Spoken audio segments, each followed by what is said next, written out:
Essa aula de hoje nós iremos abordar tão somente o capítulo 9 da seção 1 do CDC, certo? Que trata sobre os produtos e serviços com foco na proteção à saúde e segurança.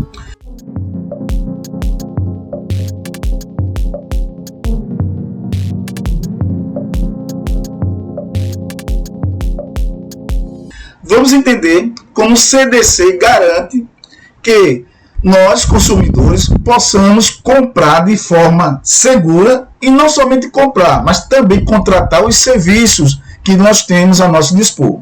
Essa aqui é uma aula simples, direta, objetiva. Vamos lá? No artigo 8, diz o seguinte: os produtos e serviços colocados no mercado de consumo não acarreterão riscos à saúde ou segurança dos consumidores, exceto os considerados normais e previsíveis em decorrência da sua natureza e fruição, obrigando-se os fornecedores, em qualquer hipótese, a dar as informações necessárias e adequadas a seu respeito.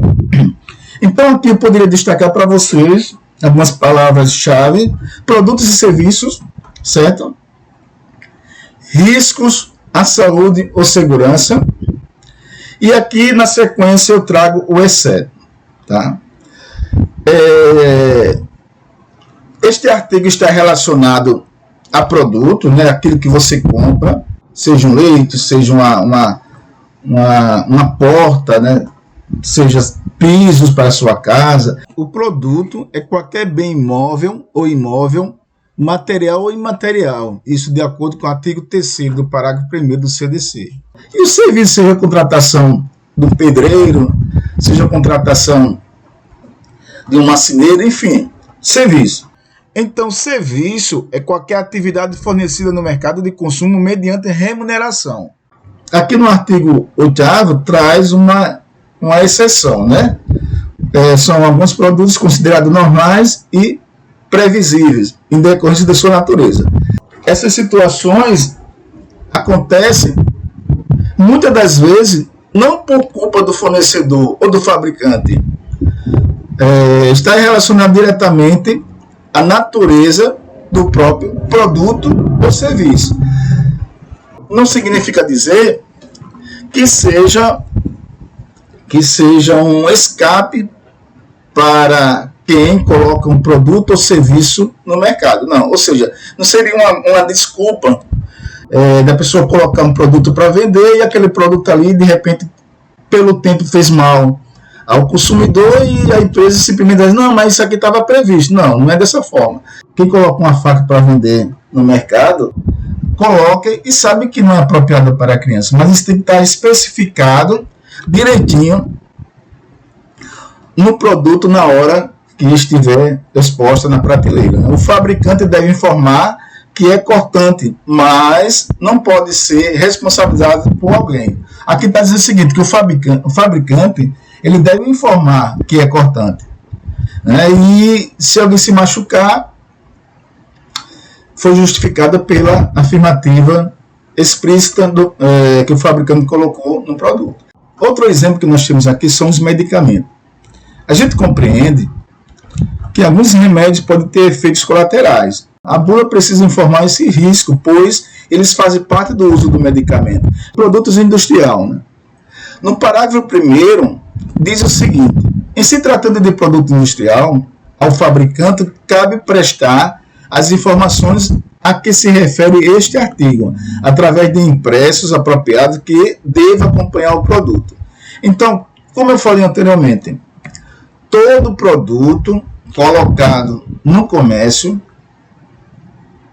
ele tem que, obrigatoriamente, constar informações necessárias que venham proteger a saúde ou a integridade física da pessoa. Os eletrodomésticos, geladeira, micro-ondas, máquina de lavar, deve vir no manual de instruções explicações corretas de como manusear aquele objeto, aquele eletrodoméstico, né?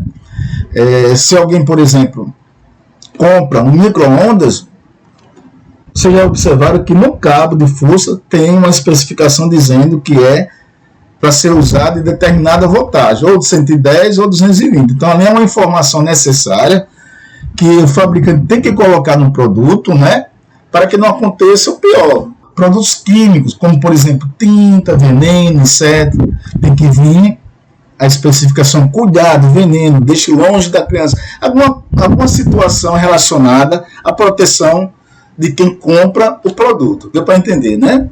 E o brinquedo, né? Os brinquedos, eles têm uma especificação, ou seja, tem uma classificação apropriada para a idade da criança. Alguns brinquedos são permitidos para crianças menores e outros não. Isso a gente percebe na própria etiqueta do produto. No parágrafo 2º, fala sobre a higienização correta. Ou seja, todo produto que é colocado à venda, ou também todo serviço que é colocado à disposição da sociedade, tem que ser posto sob um ambiente limpo. Né?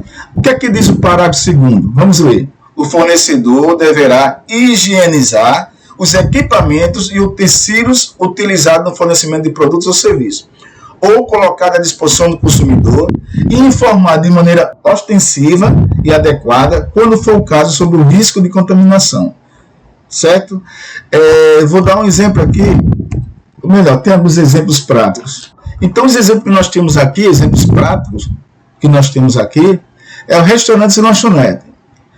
Os talheres, os pratos, os copos devem estar limpos, higienizados antes do uso. Já pensou, você vai num restaurante, né, pede um determinado alimento lá, o garçom leva até a sua mesa e aquele prato, aqueles copos estão ali num estado de higienização precários, sujos.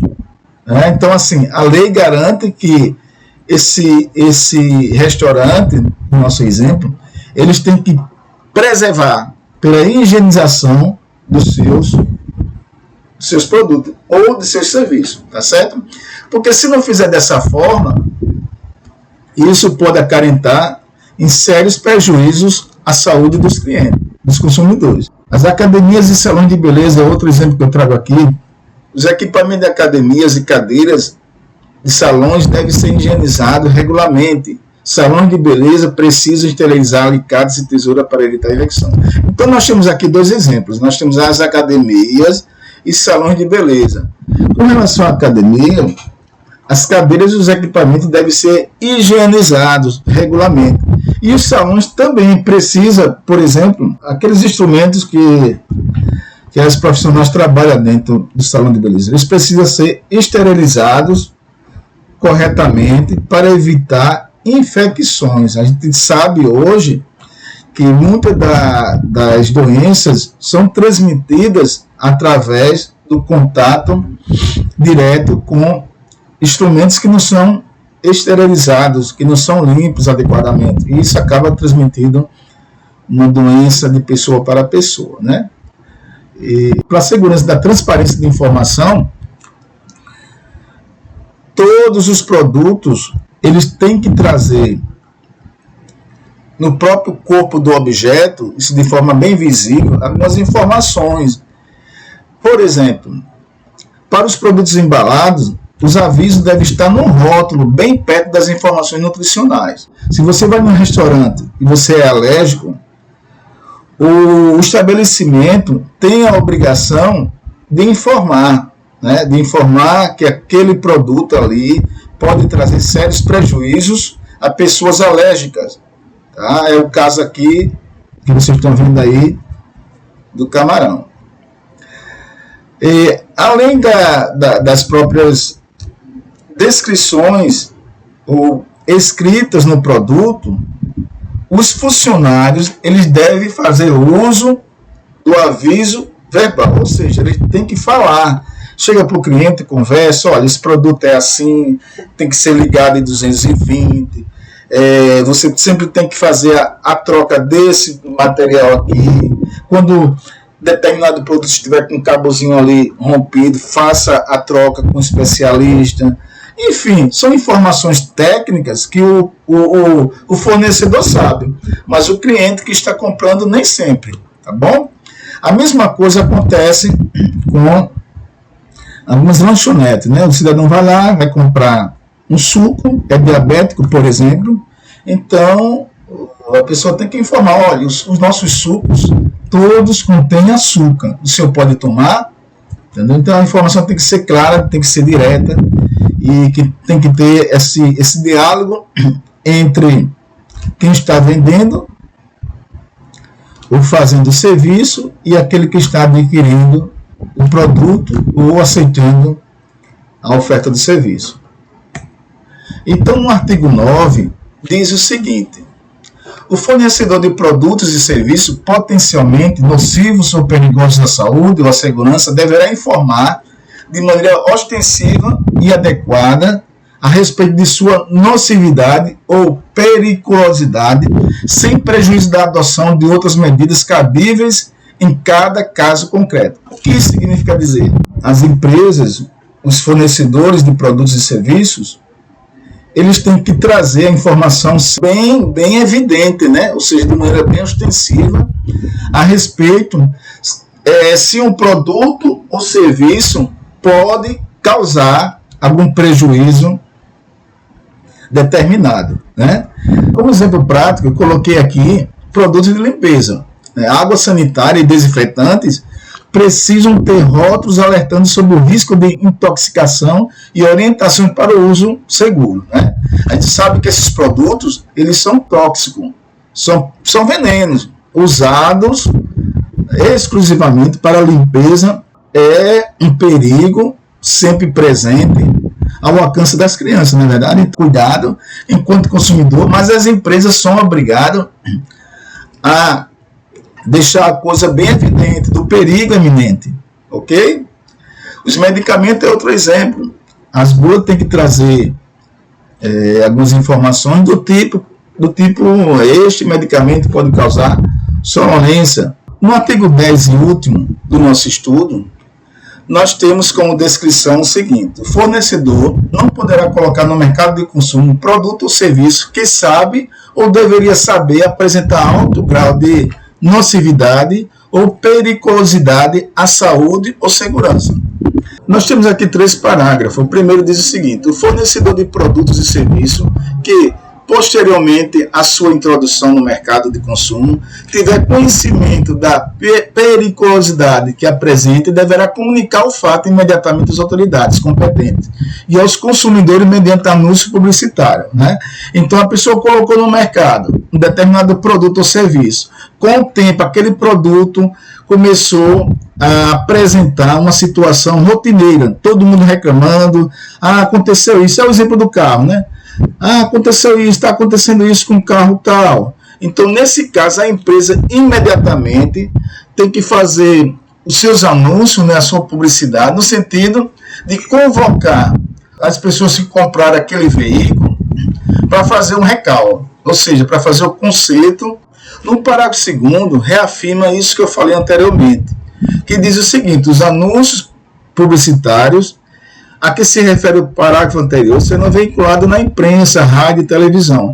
No parágrafo 3º, sempre que tiverem conhecimento da periculosidade de produtos ou serviços à saúde ou à segurança dos consumidores. Então, é tudo isso que eu falei para vocês. Se uma empresa percebeu que o produto colocado no mercado, que já foi adquirido por imensidade de pessoa, imediatamente essa empresa tem que recorrer aos veículos da imprensa, rádio e televisão, enfim, aos meios apropriados para informar do problema, né?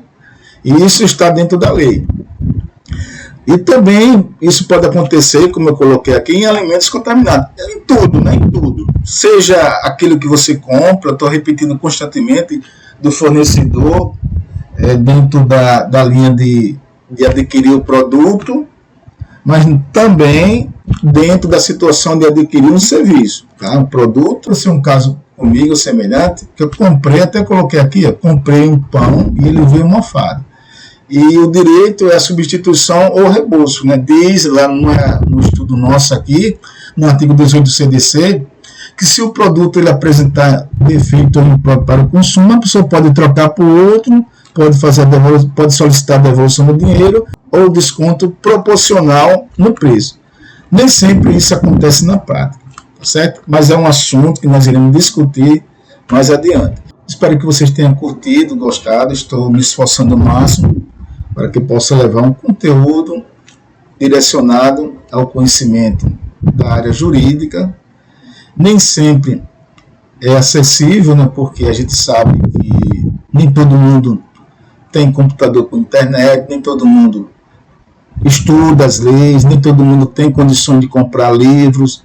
Infelizmente, nós vivemos hoje em uma sociedade onde poucas pessoas, por incrível que pareçam, gostam de ler. Isso é uma realidade, né? Então só aprendem as coisas quando nós temos interesse em descobrir através da leitura, principalmente. Tem outros meios de adquirir o conhecimento, a gente sabe que tem, a televisão é um deles, mas nada se compara à aquisição de conhecimento através da leitura, tá bom? Então, um forte abraço a vocês, eu desejo do fundo do meu coração que as bênçãos de Deus estejam no lado de vocês.